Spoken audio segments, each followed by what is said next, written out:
gente, hoje nós estamos aqui na TV Imago para conversar um pouco com a Moema Wieser, uma figura extraordinária, uma mulher que nasceu em Caxias do Sul nos anos de 38, é feminista, socióloga, hoje uma mulher que trabalha com outras mulheres na parte da educação. Nos anos 70, ela e o esposo foram exilados e tiveram que partir do Brasil, né, dona Moema, para outros países como Peru, México, Inglaterra e outros tantos. E a certa altura da vida dela, em 75, ela conhece uma mulher chamada Domitila Barril e tem a inspiração de escrever sobre essa mulher, que era uma mulher trabalhadora de casa, esposa de um funcionário de mina de estânio. E lá ela escreve Se Me Deixam Falar, Domitila, em 1976. É com grande orgulho que a gente diz que ela também recebeu o diploma Berta Lutz pelo Senado do Brasil e foi, entre 52 mulheres do Brasil, candidata a receber o Prêmio Nobel da Paz em 2005. Então, muito obrigada. E eu vou chamá-la de professora Moema, porque acaba sendo uma educadora coletiva. E é uma honra tê-la aqui conosco na TV Imago, para a gente falar um pouco do lançamento do livro dela, Se Me Deixam Falar, Domitila, e também de um outro livro que foi feito em homenagem a ela, Vocação de Semente. Trata um pouco da biografia de Dona Moema Wieser. Muito obrigada por estar conosco mais uma vez. Eu vou deixar a palavra com a senhora para falar um pouco sobre os seus livros. Eu quero, em primeiro lugar, agradecer a oportunidade de estar aqui na TV Imago, porque é um espaço privilegiado, né? Eu sei que o que se produz aqui depois circula pelas universidades e é uma forma da gente poder estar presente nas nossas regiões, né? E já dei uma vez uma entrevista junto com meu esposo Marcelo Grondin sobre o último livro que nós escrevemos, que é o maior genocídio da história da humanidade, mais de 70 milhões de pessoas que foram exterminadas entre os povos originários, né? E esse foi o último. E o primeiro é esse que você me pediu para falar agora, né? Esse Se Me Deixam Falar completa 40 anos esse ano de publicação. E eu estou muito feliz porque ele continua sendo lido nesse ano, inclusive no mês de novembro. Eu vou fazer uma apresentação na Bolívia, que eles imprimiram essa nova versão, que foi feita a partir de uma segunda entrevista que eu fiz com Domitila, quando já o livro tinha 25 anos e continuava sendo lido, né? Dona Moema, a senhora poderia falar um pouquinho para a gente de como surgiu o primeiro livro, de que trata a história e quais são as novidades para essa segunda edição? Sim. Então, eu estava exilada no México quando aconteceu a primeira Conferência das Nações Unidas sobre Mulher, Desenvolvimento e Paz, que depois resultou em 2 décadas, né, do mesmo tema. Tamanha foi a adesão, né? Como?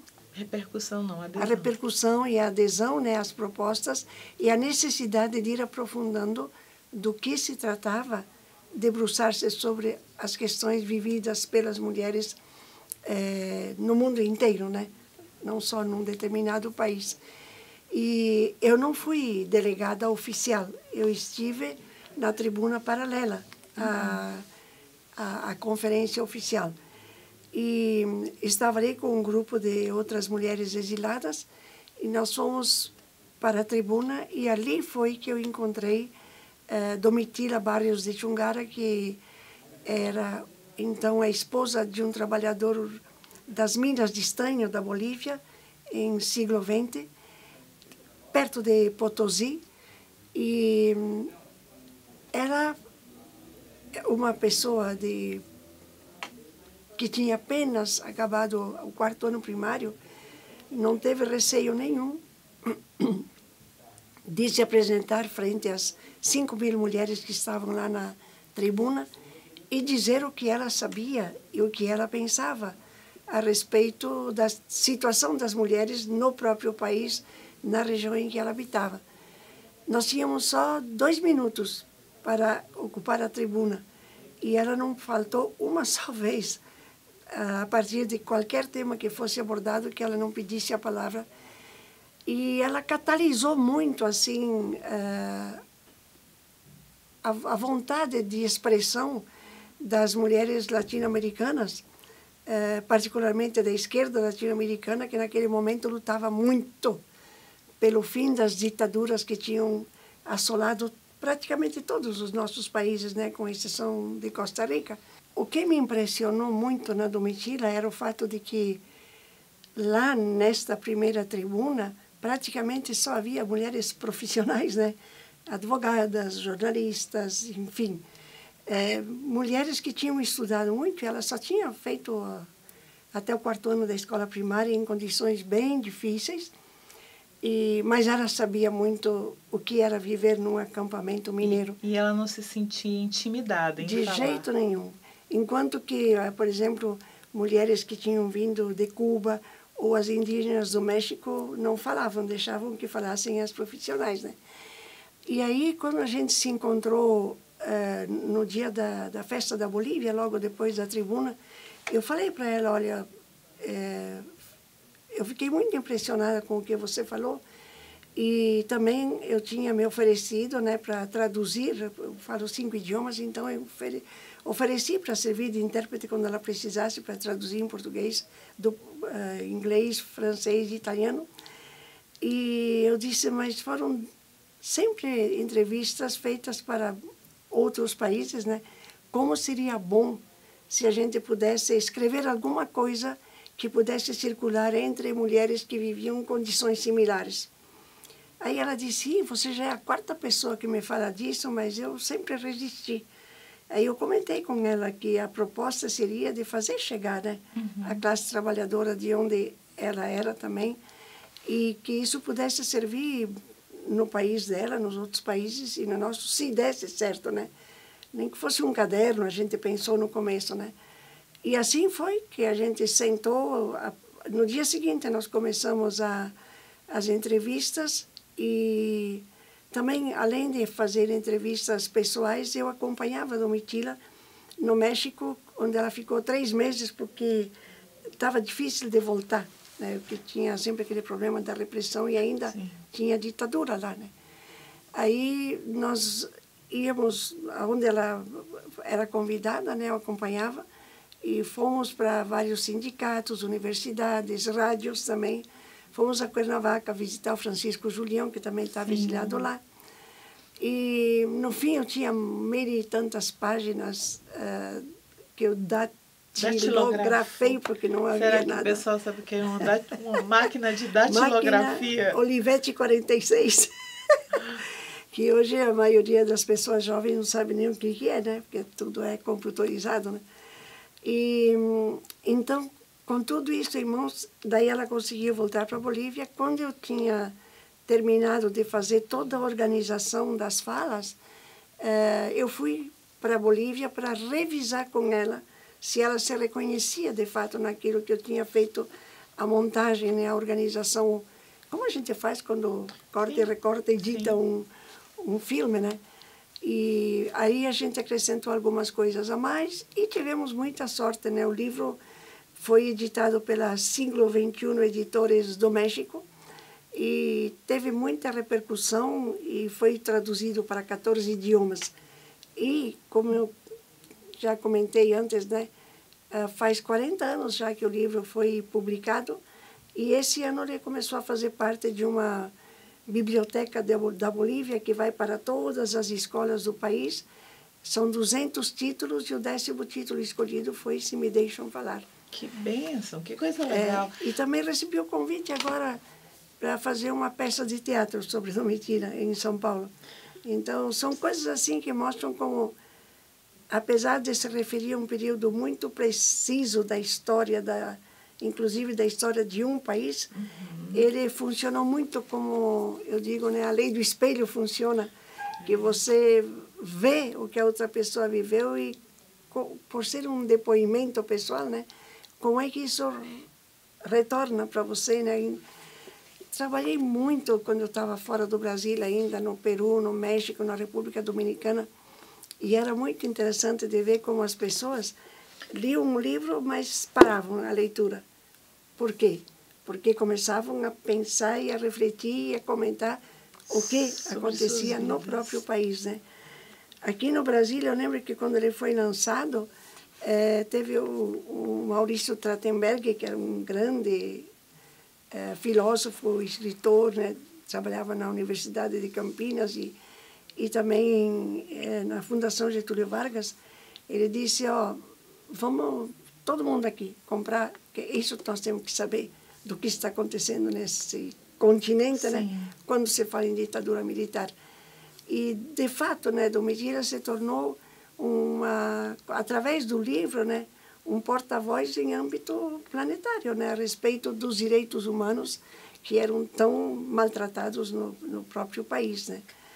Então, eu vejo assim, ela conta, né, de como ela aprendeu, através da participação dela nas lutas sindicais da Federação dos Trabalhadores Mineiros, na participação nas greves de fome também que fizeram, né? E depois, com todos os contatos que ela teve em âmbito mundial, foi aprendendo, né, mais e mais de, como ela diz, né, o que significa procurar a paz. Como ela diz, não nos interessa a paz dos cemitérios, né? Nós queremos a paz no convívio entre seres humanos, porque, de fato, no tempo da ditadura, né, a paz, entre aspas, né, se fazia através da eliminação de tantas pessoas, né, e uma grande parte, e sobretudo, caluniadas, dizendo que faziam o que, de fato, as pessoas não tinham feito, né. Eu mesma, eu fazia um trabalho de, tipo, assistência social, eu diria, né, na área de saúde no sul da Bahia, mas como eu coordenava os grupos, né, eu era uma pessoa que circulava muito na Bahia, no Maranhão e em Pernambuco. E eu fui descrita como uma informante internacional de Paulo Freire, que, de fato, nunca tinha escrito para ele, né? Mas é porque o trabalho que nós fazíamos era um trabalho educativo nessa linha, né, da organização, das pessoas se considerarem sujeitos históricos, né? E assim eu também tive que sair. Não fui torturada, né, como muitas companheiras, inclusive, que até hoje estão vivas, foram torturadas, mas tive a oportunidade de fugir antes, né? E aí fora, durante o exílio, foi que eu conheci Domitila, que também, depois de ter voltado para a Bolívia, ela foi convidada em muitos lugares, né, para dar depoimento, né, da situação da Bolívia, particularmente da classe trabalhadora. E numa dessas, quando ela foi convidada para uma conferência nova das mulheres que aconteceu em Copenhague, na Dinamarca, ela também denunciou o que estava acontecendo, teve o golpe de Garcia Mesa, e daí ela ficou proibida de entrar no país, né? Já sabia que se chegasse no aeroporto mesmo, seria presa. Ela ia ser presa, né? Aí ela foi aconselhada por todos os que estavam exilados, né, e com os contatos de dentro, que ela não voltasse para o país. E com isso ela ficou exilada na Suécia durante 2 anos, mas não conseguiu. Ela quis voltar para o próprio país e continuar lá. Aconteceu que quando ela voltou, as minas foram eliminadas, né? Eram minas estatais, fecharam as minas. E aí as pessoas que moravam no acampamento mineiro, que não era casa própria, né, acabaram tendo que se deslocar para Cochabamba.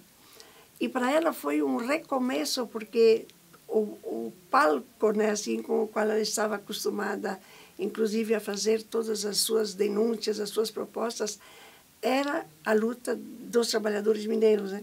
E ela teve que aprender a ser uma moradora de um bairro popular da cidade de Cochabamba.